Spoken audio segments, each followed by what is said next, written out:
सोचो, अगर हमें 15 सालों के लिए बिना बिजली के रहना पड़े डे, तो हमारी ज़िंदगी कैसी होगी? क्या हम इंसान बिना बिजली के सर्वाइव कर पाएँगे या फिर मारे जाएँगे? चलिए, जानते हैं। तो कहानी की शुरुआत कुछ पुराने दिनों के शिकागो में होती है, जहाँ सभी इंसानों के पास इलेक्ट्रिसिटी थी। यहाँ पर हम एक चार्ली नाम की बच्ची को देखते हैं, जो कार्टून देख रही थी। वहीं उसका छोटा भाई डी आईपैड में गेम खेल रहा था और उनकी मोम रेचेल फ़ोन पर किसी से बातें कर रही थी कि तभी उसका हस्बैंड बेन घबराता हुआ घर आता है और उन्हें बताता है कि उनके पास ज़्यादा टाइम नहीं है। जिस पर रिचेल उससे पूछती है कि तुम किस बारे में बात कर रहे हो? अचानक यहाँ बे के घर में लाइट्स ब्लिंक होने लगती है और उसके लैपटॉप में भी कुछ फाइल्स डाउनलोड होने लगती है, जो अगले ही सेकंड में 100% डाउनलोड भी हो जाती है। जिसके बाद वो अपने लैपटॉप से यूएसबी निकाल कर उसे एक मेटल के लॉकेट में लगाने लगता है। वहीं दूसरी ओर हाईवे पर माइल्स और उसका दोस्त अपनी कार से निकलते हैं, जहां उनके पीछे रुकी हुई गाड़ियों की लाइन लगी हुई थी, जिनकी हेडलाइट्स भी एक के बाद एक अपने आप बंद हो रही थी। आसमान में प्लस भी इधर-उधर क्रैश होने लगे थे। जमीन पर ट्रांसफॉर्मर्स फटने लगे थे और यहाँ तक कि विलीस टावर भी एकदम काला पीडीडीडीएच चुका था। इसके बाद हम धरती को अंतरिक्ष से देखते हैं, जहां धीरे-धीरे धरती से बिजली गायब होती हुई नजर आ रही थी। अंधेरा उषा के नॉर्थ से होते हुए ईस्ट और साउथ में फैलता चला जा रहा था और चारों तरफ ऐसा संबर हो गया था कि बिल्कुल कैंडल लाइट डिनर का माहौल था। लेकिन आज की जनरेशन यानी कि जेनजी के लिए इंटरनेट ना होने का मतलब है कयामत कहाँ जाना। इसके बाद हमें एक स्टोरी सुनाई जाती है, जिससे हमें पता चलता है कि उस ब्लैकआउट डे को 15 साल से ज्यादा हो गए हैं। ब्लैकआउट डे के बाद इलेक्ट्रिसिटी वापस आई ही नहीं, जिस वजह से इलेक्ट्रिसिटी से चलने वाली सभी चीजें बेकार हो गई थीं। यहाँ तक कि लोगों के कार इंजन्स, जेट टरबाइन्स और जरा-जरा सी बैटरीज भी बिल्कुल खराब हो गई थी। इन सब चीजों की वजह से बेडिडे पैमाने पर सभी के हालात बहुत खराब हुए। बीमारी बढ़ी लेकिन दवाइयाँ नहीं मिली, आग लगी। लेकिन आग बुझाने वाली गाड़ियाँ नहीं थी, फैक्ट्रीज थी, लेकिन वहाँ खाने के लिए कुछ नहीं था और सभी लोग हाथ से काम कर रहे थे, जिसके बाद जल्द ही सरकारें गिरने लगीं और मिलिटिया पीडीडीडीएचने लगी थी। ब्लैकआउट के बाद यूनाइटेड स्टेट्स 6 भागों में बढ़ चुका था, जो कि थे मरो रिपब्लिक, थे जॉर्जिया फेडरेशन, थे प्लस नेशन टेक्सास, थे कैलिफोर्निया कॉमनवेल्थ और बाकी बंजर जमीन थी। इन सभी शहरों के ऐसे हालात को देखकर ज्यादातर लोग यहाँ से कहीं और शिफ्ट हो चुके थे, जिनमें से एक बेन और उसकी फैमिली भी थी, क्योंकि वो वहाँ के विलेज एरिया में रहने लगे थे, जो कि थे मरो रिपब्लिक, एक पीसफुल कॉलोनी थी, जहाँ कुछ 100 लोग जाकर बस गए थे। यहाँ हमें पता चलता है कि बेन की वाइफ का कुछ साल पहले ही देहांत हो गया था और अब वो एक ब्रिटिश मेडिकल डॉक्टर मैगी को डेट कर रहा था। उसके बच्चे डी और चार्ली भी अब बीडीडीए हो चुके हैं, लेकिन डी को अकेले रहना ज्यादा पसंद है, क्योंकि वो अस्थमा की बीमारी से गुजर रहा है। ऐसे ही एक दिन चार्ली अपने भाई के साथ जंगल में जाती है, जहां उन्हें एक N1 दिखती है। चार्ली उसके अंदर जाती है और वहां उसे एक मिनी फ्रिज मिलता है जिसे देखकर उसे अपने बचपन की याद आने लगती है। जब ब्लैकआउट डे के बाद उसके मोम दाद ने उसे वो पिघली हुई आईसी क्रीम दी थी, क्योंकि वो उस वक्त की आखिरी आईसी क्रीम थी। एक दिन जब चार्ली हर दिन की तरह जंगल में एक चक्कर लगाने जाती है, तब मर मिलिटिया, जो कि मर्ड रिपब्लिक की मिलिट्री फोर्स है, वो कॉलोनी के अंदर आते ही धावा बोल देती है। मिलिटिया की कलाई पर एक टट्टू गुदा हुआ था, जो कि मर्ड रिपब्लिक के मेंबर्स का सिंबल था, जिससे उन्हें पहचाना जा सकता था। अब क्योंकि ये मोंड रिपब्लिक के सेटलमेंट का समय है, इसलिए वहां रहने वाले सभी लोगों को टैक्स के रूप में अपनी फसलें देना उनकी जिम्मेदारी है। हालांकि बे जानता है कि ये टैक्स से कहीं जाता है। बेन को लगता है कि उनके साथ कुछ बुरा होने वाला है, इसलिए वो अपने सबसे अच्छे दोस्त आरोन के पास जाता है और उसे वो लॉकेट दे देता है, जिसमें बे ने मूवी के शुरू में वो यूएसपी लगाया था। बे आरोन से कहता है कि चाहे कुछ भी हो जाए, तुम्हें इस लॉकेट को कुछ नहीं होने देना, नहीं देना। तभी उस मिलिटिया ग्रुप का कैप्टन मजोर टॉम नेवेल वहां आ जाता है और बेन अपने साथ चलने के लिए कहता है। वो उससे उसके भाई माइल्स के बारे में पूछता है, जिस पर बेन कहता है कि वो माइल्स से पिछले 15 सालों से नहीं मिला है। वहां मौजूद सभी लोग डर के मारे देखते हैं कि मिलिटिया ग्रुप अपने कदम वापस लेने लगता है कि अचानक वहां डी आकर उनकी ओर क्रॉसबो पॉइंट करता हुआ अपने दाद को ना ले जाने की धमकी देता है। बेन उसे शांत करने की कोशिश करता है, लेकिन इससे कोई फायदा नहीं होता और गलती से डी उन पर गोली चला देता है, जिससे वहां मौजूद एक दुश्मन मारा जाता है। ये देखकर एकदम से सभी लोग मिलिटिया पे हमला करना शुरू कर देते हैं, लेकिन इस लड़ाई में उनका कोई मुकाबला नहीं होता और कई लोग मिलिटिया द्वारा मारे जाते हैं, जिसमें टॉम और बाकी लोगों को छोधा दिया जाता है। लेकिन मिलिटिया ने डी को बंदी बना लिया था। कुछ देर बाद जब चार्ली वापस अपने घर आती है, तो यहाँ वो अपने दाद को खून में लथपथ पाती है, जहाँ वो अपनी आखिरी सांसें ले रहा था। वो उसे बताता है कि डी को मिलिटिया के लोग किडनैप करके ले गए हैं और अब उन लोगों की आखिरी उम्मीद सिर्फ माइल्स ही है, जो शिकागो में कहीं रह रहा है। चार्ली रोते हुए अपने दाद को बचाने की कोशिश करती है, लेकिन बाप अपने दाद मचा पायली लेके मरने से पहले उसे अंकल माइल्स को ढूंढने के लिए कहता है, जिसके बाद उसकी मौत हो जाती है। अपने दाद के ऐसे मरने से चार्ली पूरी तरह टूट चुकी थी, लेकिन उसके पास शोक मनाने तक का टाइम नहीं था। वो अपना सामान पैक करती है और अकेले बाहर निकलने के लिए तैयार हो जाती है, लेकिन मैगी और आरोन उसे अकेले नहीं जाने देते, जिसके बाद वो खुद उसके साथ जाने को तैयार हो जाते हैं, जो चार्ली को बिल्कुल पसंद नहीं आता। इसके बाद तीनों खतरनाक रास्तों से होते हुए पूरे दिन सफर करते हैं, जिससे तीनों के बीच बॉन्ड और भी ज्यादा मजबूत हो जाता है। अगले दिन चार्ली जब पानी लेने के लिए झरने के पास जाती है तो उसे एक नेट नाम का लड़े दिखता है, जिसे देखकर वो वहीं रुक जाती है। अब क्योंकि पूरी दुनिया ब्लैकआउट में चली गई थी, इसीलिए तब के बाद से हर इंसान को पहली बार में देखकर खतरा ही समझा जाने लगा था। यहाँ तक कि चार्ली जैसी लड्डे के लिए बहुत सी चीजें दिमाग में होती है, लेकिन खुशकिस्मती से नेट सिर्फ उससे उसका नाम पूछता है और उसे जाने देता है। उस रात चार्ली और उसके दोस्तों को एक टूटा-फूटा प्लेन मिलता है, जिसमें वो रात गुजारने की सोचते हैं, लेकिन बदकिस्मती से ये स्कैवेंजर्स ग्रुप का ठिकाना था, जहाँ उन लोगों को देखकर कुछ चोर यहाँ आते हैं और चाकू की नोक पर उनमें से एक चार्ली को उनसे दूर ले जाता है। मैगी को यहाँ कुछ खतरा महसूस होता है कि तभी वो अपने तेज दिमाग का इस्तेमाल करके उन चोरों को व्हिस्की पिला देती है, जिसके ठीक बाद वो लोग उल्टी करते हैं और मर जाते हैं। वहीं दूसरी ओर आखिरी चोर चार्ली को मारने की कोशिश करता है कि तभी अचानक वहाँ नेट आ जाता है और उसे बचा लेता है। अगली सुबह नेट उन तीनों के साथ जाता है क्योंकि यहाँ पता चलता है कि वो भी उनके साथ शिकागो जा रहा है। मैगी उसे अपनी टीम में देखकर कंफ्यूज हो जाती है क्योंकि नेट उसके लिए बिल्कुल अनजान था। इसीलिए वो चार्ली को वार्निंग देती है कि उसे ऐसे ही किसी पर भरोसा नहीं करना चाहिए। लेकिन कुछ देर बाद उसे याद आता है कि हर कोई बुरा नहीं है, इसलिए अब उसे नेट से कोई परेशानी नहीं थी। अगले सीन में जब मजोर टॉम और उसकी आर्मी आराम कर रही थी तो डीएस बात का फायदा उठाकर वहां से भागने की कोशिश करता है और हथकड़िद्धियों का ताला खोलकर भाग जाता है। लेकिन कुछ दूर और भागने के बाद उसे अस्थमा का दौरा पूरी डीडी दबा रहता है और वो वहीं एक घर के पास गिरकर बेहोश हो जाता है। कुछ घंटों बाद जब उसकी आंख खुलती है तो वो अपने सामने एक लद्दकी को उस पर बंदूक ताने देखता है। वो लद्दकी अपना नाम ग्रेस बताते हुए उससे पूछती है कि वो कहाँ से आया है, जिस पर डी बताता है कि कुछ लोगों ने उसे किडनैप कर लिया था, जिनसे बचता हुआ वो यहाँ आया है। ये सुनकर वो लद्दकी बंदूक नीचे करती है, जिसके बाद वो उसे अस्थमा पंप देती है और बताती है कि ये उसके मरे हुए बेटे का है। इसके बाद हम उन चारों के ग्रुप को देखते हैं जो फाइनल शिकागो पहुंचते हैं, जो कि मड रिपब्लिक में ही है। यहाँ देखने लायक बात है कि रिगली फील्ड पूरी तरह से ईवी प्लांट से कवर्ड है। एसडीडीडी के मछुआरों से भरी हुई है और फोल्क्सवागन बीटल जैसी गादियों को घोड़े की बग्गी में बदल दिया गया है। बेन की बताई जानकारी के बाद वो सभी एक होटल में पहुंचते हैं।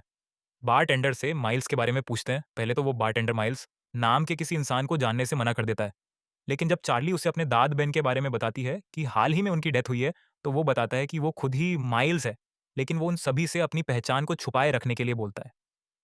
कुछ देर बाद माइल्स अपनी भतीजी को अंदर ले जाता है और उससे प्राइवेटली बात करता है, जहां चार्ली बताती है कि कैसे मिलिटिया ने उसके दाद को बेरहमी से मार डाला और डी को किडनैप करके अपने साथ ले गए। जिसके बाद चार्ली उससे पूछती है कि वो लोग हमारी फैमिली के पीछे क्यों पड़ी हैं, जिस पर माइल्स कहता है कि जरूर बन कुछ ना कुछ उस ब्लैकआउट के बारे में जानता था। वो कहता है कि मरो रिपब्लिक के लीडर जनरल मरो एक क्रल डिक्टेटर था जो पूरे देश और पूरी दुनिया को अपने कब्जे में करना चाहता था, लेकिन उसके लिए उसे कुछ हथियारों की जरूरत थी, जैसे कि फाइटर प्लस, टैंक्स और यहाँ तक न्यूक्लियर बॉम्ब्स। और क्योंकि बे अकेला ऐसा इंसान था जो ब्लैकआउट क्यों हुआ था उसके बारे में जानता था और मुरो को विश्वास था कि वो इससे निपट सकता है। ये सब सुनने के बाद चार्ली अपने भाई डी को लेकर और ज्यादा चिंतित हो जाती है और अपने अंकल से उसकी मदद करने के लिए कहती है, लेकिन सरप्राइजिंगली वो उसकी मदद करने से साफ मना कर देता है क्योंकि उसका मानना था कि ये काम बहुत रिस्की है और वो इस काम को करने के लायक नहीं है। जिससे नाराज होकर चार्ली वापस अपने ग्रुप के पास जाने के लिए तैयार हो जाती है। उसे परेशान देखकर नेट माइल्स के पास बिल्कुल लड़ने के बोर्ड में जाता है, लेकिन तभी माइल्स नेट का हाथ पकड़कर उठता है, जहां पता चलता है कि नेट भी ब्रो मिलिटिया का मेंबर है और वो चार्ली और उसके दोस्तों के साथ मिलकर माइल्स तक पहुंचना चाहता था। ये जानकर हर कोई हैरान हो जाता है, लेकिन इससे पहले कि वो कुछ कर पाते नेट वहां से भाग जाता है।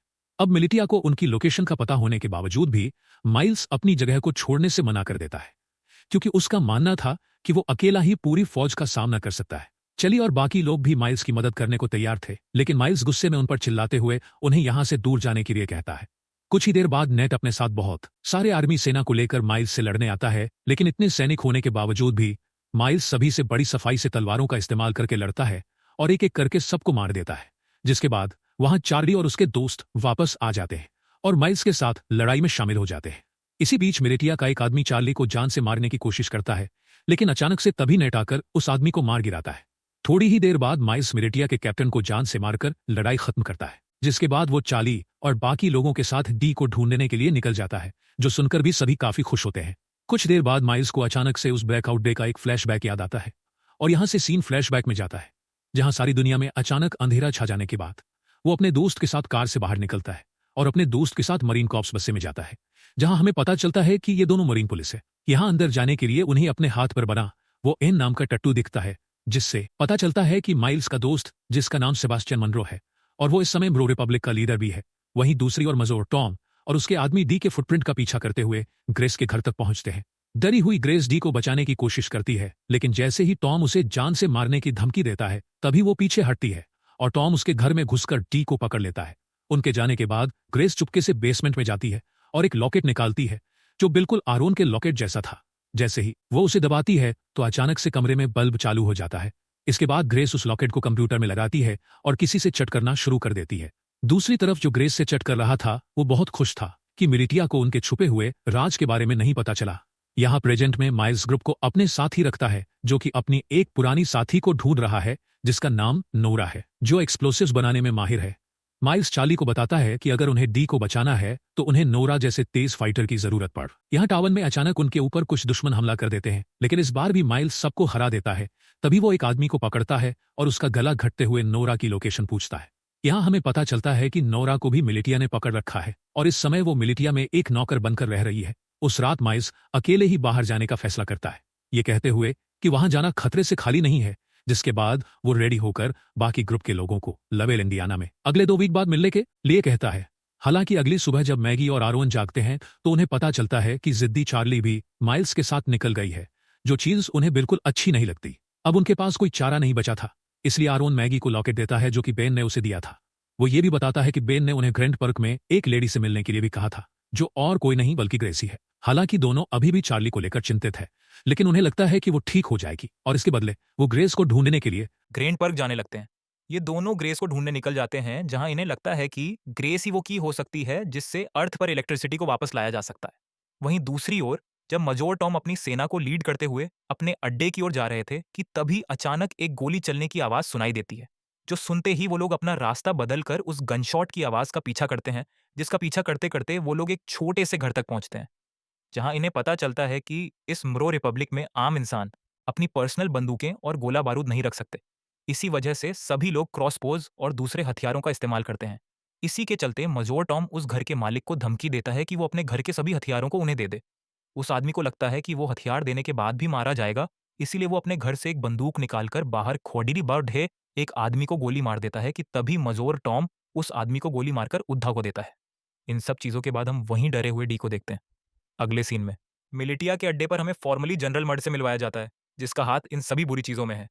म्रो वहां मौजूद एक आदमी से अपने हथियारों के बारे में पूछता है, लेकिन जब वो डरा हुआ आदमी उसका कोई जवाब नहीं देता तो वो उसे बेरहमी से जान से मार देता है। जिसके बाद वो दूसरे रूम में अपने एक दूसरे वर्कर के पास जाता है, जहां हमें पता चलता है कि ये बेन की वाइफ रेचेल है, जिसे हम मरा हुआ मानते हैं। यहाँ म्रो रेचेल को बताता है कि बे मर चुका है और ये सुनकर रेचेल बहुत परेशान हो जाती है। इस दौरान चार्ली पूरे दिन जंगल में घूमती हुई आखिर में अपने अंकल को ढूंढती है, जहां माइल्स उससे गुस्सा था क्योंकि उसने उसकी बात नहीं सुनी थी। लेकिन जब चार्ली बताती है कि उसके भाई को अस्थमा का दौरा पीडीडीडी देता है, तो वो शांत हो जाता है। कुछ देर बाद उन्हें ढेर सारे मजदूर दिखते हैं जो हाथों से हेलीकॉप्टर को खींचकर ले जा रहे थे। यहाँ पता चलता है कि जनरल मुनरो को विश्वास है कि एक दिन इलेक्ट्रिसिटी जरूर आएगी और उस दिन के लिए वो खुद को तैयार करना अभी से शुरू कर देता है। इन सभी मजदूरों में माइल्स नोरा को भी देखता है और चार्ली से कहता है कि उसे इतने सारे लोगों में से बचाना मुश्किल होगा, क्योंकि यहाँ कई सारे गार्ड्स के पास स्नाइपर राइफल भी है। लेकिन माइल्स अपने दोस्त को हर हालत में बचाना चाहता है। वो नोरा को बचाने का प्लान बनाते हुए रात होने का इंतजार करता है, और जैसे ही रात होती है तो सबसे पहले चार्ली डिस्ट्रैक्शन पैदा करती है और वहां मौजूद गार्ड्स को भगा देती है। फिर वो वहां गार्ड्स के पीछे छुप जाता है और आखिर में नोरा को बचाकर अपने साथ ले जाता है। लेकिन इस बात से नोरा नाराज हो जाती है क्योंकि वो खुद जानबूझकर कैदी बनी हुई थी, क्योंकि उसे उनकी राइफल चुरानी थी। उन स्नाइपर्स के पास ऐसे हथियार हैं जो आमतौर पर मिलना मुश्किल है। कुछ देर बाद माइल्स नोरा से कहता है कि उसे अपनी भतीजी को बचाने के लिए उसकी मदद चाहिए, जिसके लिए वो तुरंत मान जाती है, लेकिन इसके बदले वो उससे स्नाइपर से राइफल चुराने में मदद मांगती है।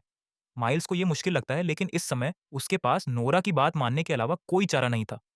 थोड़ी देर बाद वो तीनों पास की एक झोपड़ी में जाते हैं, जहां वो तीनों डी को बचाने की प्लानिंग करते हैं। बारूद का उसे करके नोरा एक टेम्पोरेरी हथियार बनाती है, जिसका इस्तेमाल वो उन स्नाइपर्स वाले गार्ड को मारने के लिए करेंगे। लेकिन एक दिक्कत ये है कि इस हथियार का असर सिर्फ कुछ मीटर तक ही रहेगा, जिसका मतलब हुआ कि उनमें से किसी एक को गार्ड के पास जाकर आर्ड के पास जाकर उन्हें गोली मारनी होगी। वो लोग प्लान करते हैं कि माइल्स और नोरा आसानी से उनकी पकड़ी डीडीएच में आ जाएंगे, लेकिन चार्ली उनका आखिरी ऑप्शन होगा। यहाँ से जाने से पहले माइल्स उनसे कहता है कि जैसे ही वो सभी गार्ड्स मर जाएंगे तो वो सभी पहरेदारों को निकाल लेंगे।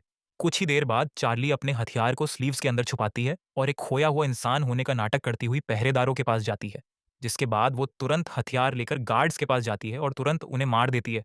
इससे पहले कि बाकी गार्ड्स कुछ कर पाते, वहां नोरा और माइल्स आकर उन पर हमला कर देते हैं। इस लड़े दिहाई के बाद जब वो लोग सभी मजदूरों को आजाद कर रहे थे, तो नोरा ये रिवील करती है कि उसने अपने रेबेल के लिए स्नाइपर चोरी की थी। वहां ग्रैंड पर्क में जब ग्रेस अपने कंप्यूटर पे टाइप कर रही होती है, तभी कोई आदमी उसके घर में घुसकर उसके सामने आता है। उस आदमी के पास भी सेम वही लॉकेट था जो उसकी टर्स्टिक एनर्जी छोड़ रहा था। दूसरी ओर माइल्स नोरा को रेबेल का साथ छोड़ने के लिए मनाने की पूरी कोशिश करता है, लेकिन वो मना कर देती है। यहाँ हमें पता चलता है कि पहले ये दोनों कपल थे, लेकिन ब्लैकआउट के बाद उन्हें ब्रेकअप करना पड़ी था। ऐसे ही कुछ देर बाद वो दोनों रेबेल के ठिकाने पर पहुंच जाते हैं, जहां उन्हें एक पादरी मिलता है। पादरी खुश था कि नोरा स्नाइपर गन लेकर आई है, लेकिन बुरी खबर ये थी कि उनकी सेना पर अभी भी लगातार हमला किया जा रहा है। जब ग्रुप ठिकाने पर पहुंचता है, तो उन्हें अंदर कुछ घायल आदमी बैठे मिलते हैं। पादरी यहाँ ये भी बताता है कि इन सभी आदमियों में से एक आदमी गायब है, जो सुनकर माइल्स तुरंत सभी को ये जगह छोड़ दौड़ाने के लिए कहता है, क्योंकि उसका मानना है कि मिलिटिया उसके आदमियों से पूछताछ कर रही है और इस जगह से भागने का यही सही समय है। नोरा इस बात के लिए मान जाती है, लेकिन उससे 30 मिनट मांगती है, क्योंकि वो घायल आदमियों को ठीक करना चाहती थी। बदकिस्मती से उसका ये डिसीजन गलत साबित होता है, क्योंकि कुछ ही मिनटों के बाद कैप्टन एम मिलिटिया के साथ दिखाई देता है। उन्हें कुछ देर रोकने के लिए माइल्स अपने बेस्ट शूटर को स्नाइपर के साथ ऊपर भेजता है, और उसका ये प्लान काम करता है, क्योंकि ऊपर भेजा गया वो स्नाइपर मिलिटिया के कई लोगों को घायल कर देता है, जिससे उन्हें पीछे हटने पर मजबूर होना पूडीडा डीडीता है। इस लड्डर दहाई के चलते रात हो जाती है। यहाँ बेसमेंट के अंदर माइल्स और बाकी लोग दीवार के सहारे एक सुरंग बनाने की कोशिश करते हैं, ताकि एक तरफ से दूसरी तरफ जा सके। लेकिन उनका ये प्लान पूरी तरह से फेल हो जाता है, क्योंकि दीवार में सुरंग खोदते समय दीवार गिरने लगती है और माइल्स उस गड्ढे में गिर जाता है, जिससे उनकी पूरी मेहनत खराब हो जाती है।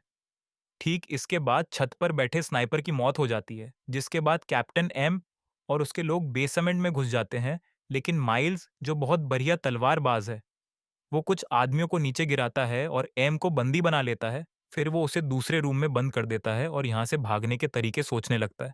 यहाँ हैरानी की बात ये होती है कि एम माइल्स को पहचान लेता है, जिससे कमरे में मौजूद सभी लोग हैरान रह जाते हैं।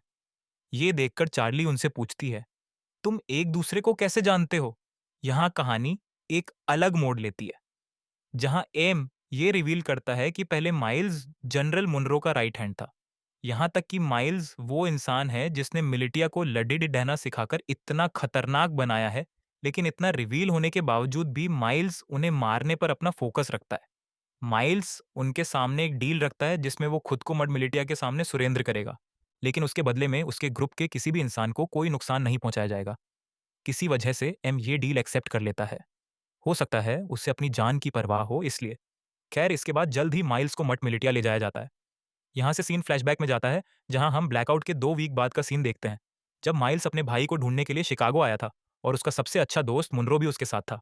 वहीं रास्ते में उन्हें 2 आदमी मिलते हैं, जिनमें से एक आदमी दूसरे को बहुत बुरी तरह पीट रहा था। एक अच्छा इंसान होने के नाते माइल्स उनके पास जाता है और अपनी बंदूक निकालकर उनमें से एक को गोली मार देता है। इसके बाद दोनों दोस्त उस बचे हुए चुड़ैल इंसान की मदद करते हैं, जो और कोई नहीं बल्कि कैप्टन एम ही था, और इसीलिए वो आज तक माइल्स की इतनी रिस्पेक्ट करता है, क्योंकि उसने उसकी जान बचाई थी। यहाँ से सीन वापस प्रेजेंट में आता है। जैसे ही माइल्स मिलिटिया को अपनी जगह पे ले जा रहा था, तो रास्ते में वो एक ब्रिज पार करते हैं, जहाँ अचानक से एक एक्सप्लोज होता है, जिससे सभी लोग चौंक जाते हैं। और इसी दौरान नोरा और चार्ली माइल्स को उनसे बचा लेते हैं। वहां से जाने से पहले वो एक और एक्सप्लोज करते हैं, जिससे वो पक ना जाए। वहीं दूसरी ओर मैगी और आरोन, जो ग्रेस को ढूंढने के मिशन पे है, आखिरकार वो उसके घर तक पहुंच जाते हैं। लेकिन उस घर में कोई भी नहीं था, क्योंकि ग्रेस ने ये घर छोड़ दिया था। यहाँ आरोन, जो गूगल का एक पुराना एम्प्लॉय होने का दावा करता है और कहता है कि वो कंप्यूटर के बारे में बहुत कुछ जानता है। इसके बाद वो बेसमेंट में जाता है, जहाँ उसे ग्रेस का कंप्यूटर रखा मिलता है, जिसे देखकर पता चलता है कि इसे हाल ही में बनाया गया था, जिससे पता चलता है कि यहाँ इलेक्ट्रिसिटी थी। हालांकि जब वो कई घंटों तक कंप्यूटर की जांच पीडीडीडी डिहताल करता है, तो उसे वहां कोई सुराग नहीं मिलता। आरोन थक जाता है और ऊपर जाकर वो कंप्यूटर मैगी को दिखाता है। तभी उसका लॉकेट चमकने लगता है और पास में रखे हेडफोन में गाना बजना शुरू हो जाता है, जहां मैगी के आईफोन में चांद ही आ जाती है। जिसकी वजह से